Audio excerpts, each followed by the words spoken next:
Hii ni Mbiu ya Vipimo.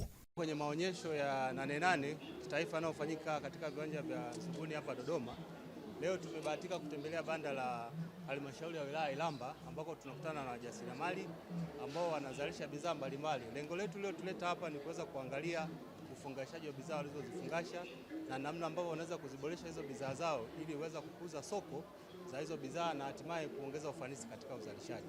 Kwa hiyo kwa uchache hapa kuna bidhaa chache ambazo tumeweza kuziona kwenye hili banda na tumebaini mapungufu machache ambayo tunatolea maelekezo ili waweze kuboresha na hatimaye kuboresha bidhaa zao na kuweza kupenya kwenye soko la ndani pamoja na soko la nje ya nchi. Tumebaini wajasiriamali wanazalisha bidhaa ambazo ni nzuri, lakini mapungufu ambayo tumeweza kuona kwenye bidhaa zao ni kwamba bidhaa hazina utambulisho wa mzalishaji na hicho kiasi ambacho kimewekwa ndani ya hiyo bidhaa ni kiasi gani.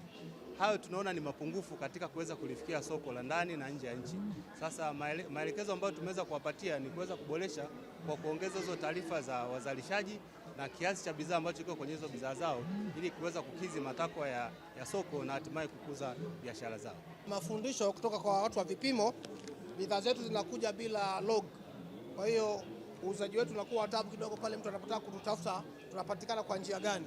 Kwa hiyo tumepata elimu kwa watu wa vipimo, kwanza namna ya kupima na kubrand bidhaa zetu, logo yetu hapa unaweka mawasiliano yako na unapatikana wapi, ili mtu mwingine anapotaka kuhitaji bidhaa hata kama atuko kwenye Nane Nane atupate kwa urahisi. Naam.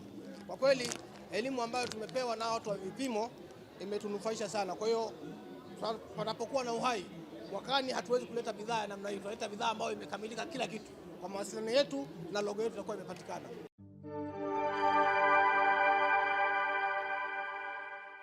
Hii ni Mbiu ya Vipimo.